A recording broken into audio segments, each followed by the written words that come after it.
Last week, I attended the Public Library Association Conference, PLA for short. It is a huge national conference in the US for public librarians, and it was a really cool experience. You may know that I work in a library and I'm currently getting my master's degree in library science, so I was at the conference to present with a couple of my coworkers about some projects that we're doing in my library right now.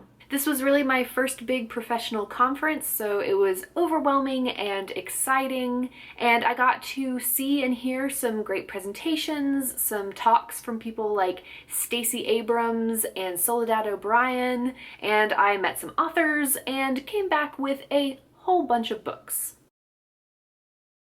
At these national library conferences like PLA and the American Library Association conferences, publishers are always there in the exhibit hall giving out a lot of advanced review copies in particular because they want librarians to go home, read these books, and decide to buy them for their collections. I really tried to exercise self-control when it came to the ARCs because I flew to Nashville for the conference and I only had one suitcase and a backpack, so I didn't have a lot of space to bring stuff back. So I told myself that I wasn't just going to grab books because they were there, just for the sake of having some books. It needed to be something that I was really excited about. The problem was there were a lot of books there that I was excited about. But really, there were so many more books than these 20 or so that I grabbed, so I did exercise self-control and I was able to fit this all in my luggage, so I still don't really know how, but I did it. So today I'm going to do a little book haul and briefly talk about the 10 books out of this stack that I am the most excited about. These are all books that are coming out sometime in 2020. A few of them are coming out in the next couple weeks in March, and the rest come out sometime by August, I think is the latest one. I'm gonna try and do this in release order somewhat, which means the first book I have is Witches of Ash and Ruin by an author you may have heard of, named E. Latimer. By the time this video goes up, this book will already be out by 2 days. It comes out March 3rd, so it is in your bookstores and Amazon by the time you're watching this. You should definitely go pick it up. I will briefly read the descriptions of these. 17-year-old Dana Walsh is struggling to cope with her somatic OCD, the aftermath of being outed as bisexual in her conservative Irish town, and the return of her long-absent mother, who barely seems like a parent. But all that really matters to her is ascending and finally becoming a full witch. Plans that are complicated when another coven, rumored to have a sordid history with black magic, arrives in town with premonitions of death. Dana immediately finds herself at odds with the bewitchingly frustrating minor king, the granddaughter of their coven leader. And then a witch turns up murdered at a local sacred site, along with the blood symbol of the Butcher of Manchester, an infamous serial killer whose trail has long gone cold.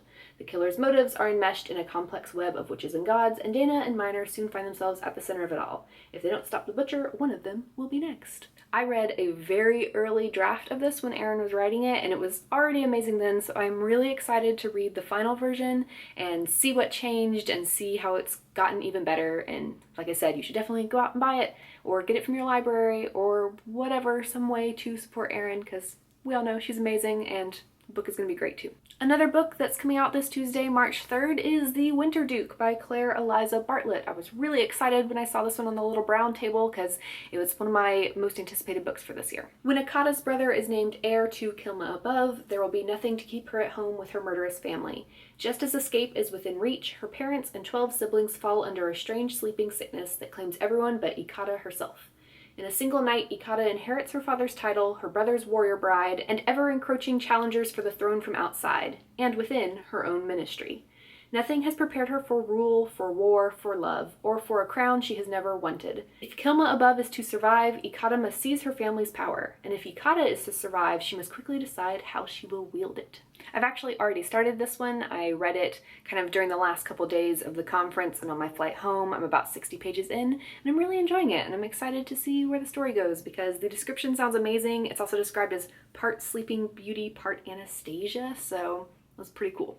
Coming out later this month on March 17th is Dragon Hoops by Luen Yang. If you don't know who he is a pretty famous graphic novel writer and illustrator. He wrote American Born Chinese and Boxers and Saints, which are award-winning graphic novels. He is a great illustrator and a great storyteller. And this is actually his first non-fiction graphic novel. The description is, Luen Yang understands stories, comic book stories in particular.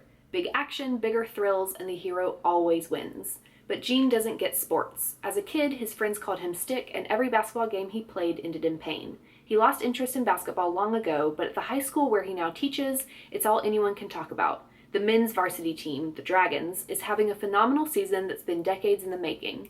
Each victory brings them closer to their ultimate goal, the California State Championship. Once Gene meets these young all-stars, he realizes that their story is just as thrilling as anything he's seen on the comic book page. He knows he has to follow this epic to its end. What he doesn't know yet is that the season is not only going to challenge the Dragons' lives, but his own life as well. I actually attended a panel at the conference that Gene was on, along with a few other young adult authors, so hearing him talk about this story and how he came across it and got involved and learned more and came to appreciate basketball, even though he's not a sports person like me and probably like some of you, made me really excited to read it and to kind of find out what happens to the basketball team. I've got 3 books that come out in May. The first is Girl, Serpent, Thorn by Melissa Bashardoust. Hope I'm pronouncing that right. This book actually has a cover already, and it's a lot cooler than just a flat black cover, so I will put that up on the screen to show you. There was and there was not, as all stories begin, a princess cursed to be poisonous to the touch. For Soraya, who has lived her life hidden away, apart from her family, safe only in her gardens, it's not just a story. As the day of her twin brother's wedding approaches, Soraya must decide if she's willing to step outside of the shadows for the first time. Below in the dungeon is a demon who holds knowledge that she craves, the answer to her freedom.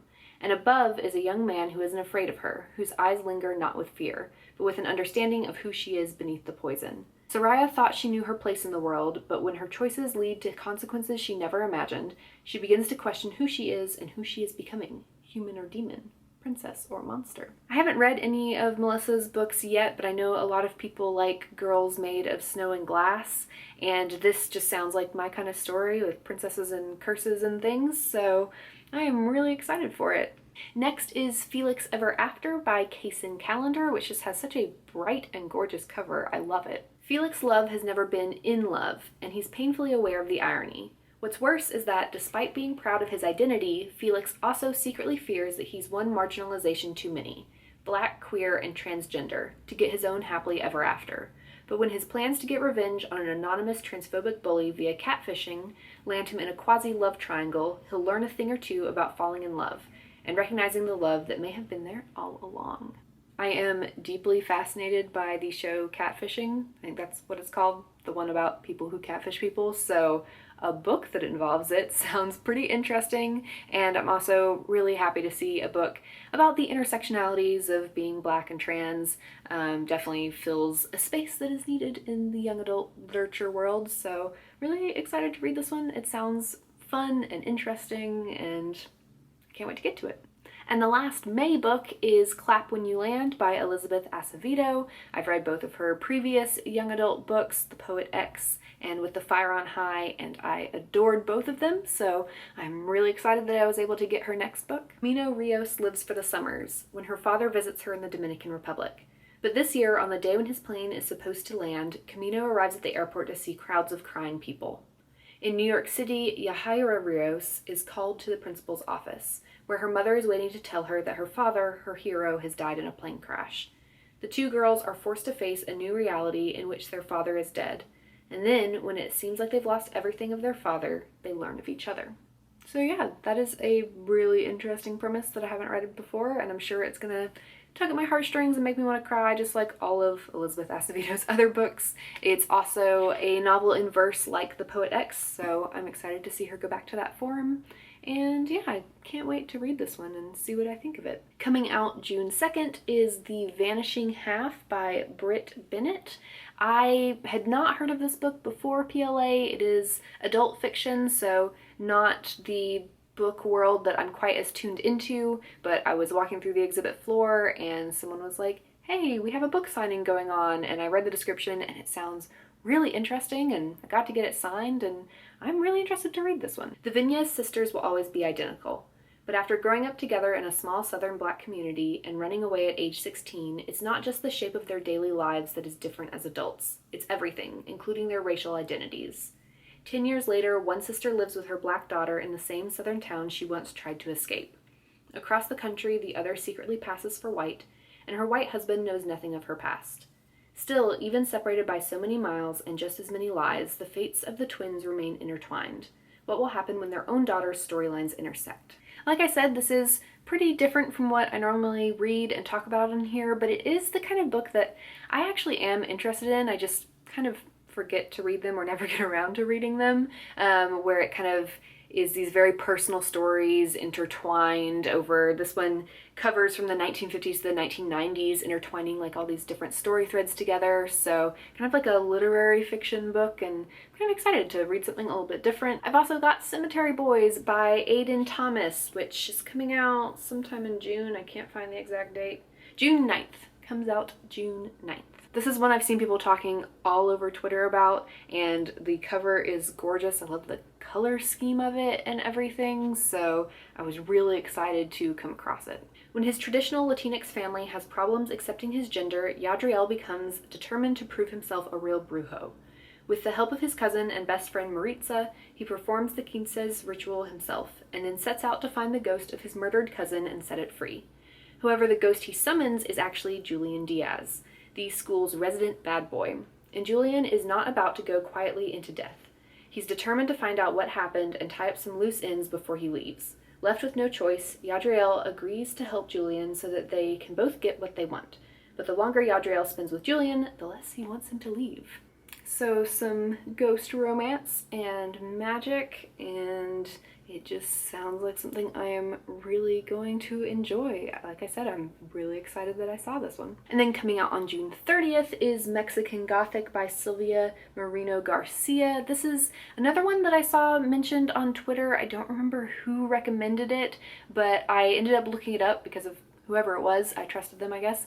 And it sounded really interesting, and the cover is really gorgeous, and then I saw it on the exhibit floor, so I knew I had to get it because, once again, this is another adult fiction book, and I am trying to read more adult fiction, so glad I grabbed this one.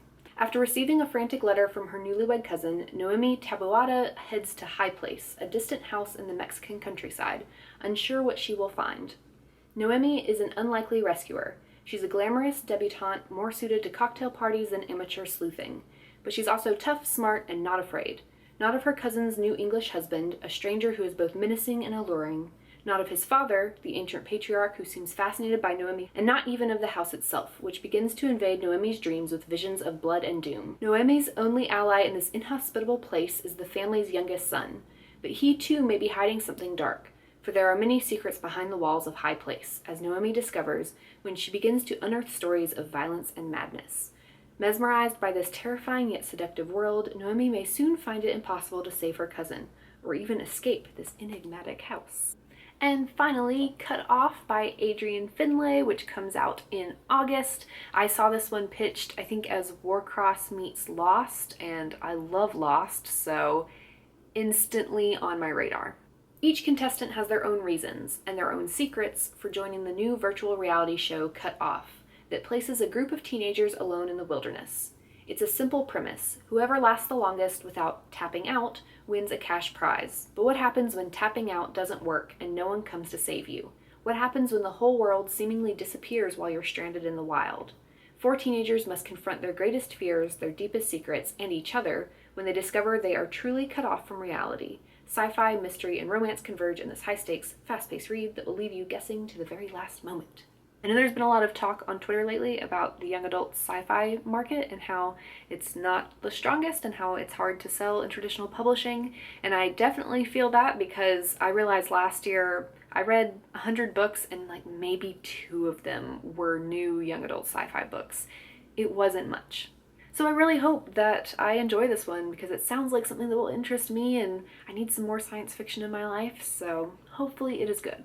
And that's it. This is gonna be a long video and my mouth is tired of talking and reading book descriptions. Definitely started stumbling over things there towards the end. If you want to see the rest of the books I got, because honestly they all sound amazing, that's why I grabbed them. These are just my 10 favorites out of them. You can head over to my Instagram at EmmaKateBooks. I will include that in the description of this video to see just like a picture of all the spines. Let me know in the comments if any of these books are ones that you are also really excited to read this year, and if not, let me know what other books are on your radar, because I can always add more to my TBR. And don't forget to join us this Sunday at 7:30 p.m. Eastern Time for our live chat. We hope to see you there.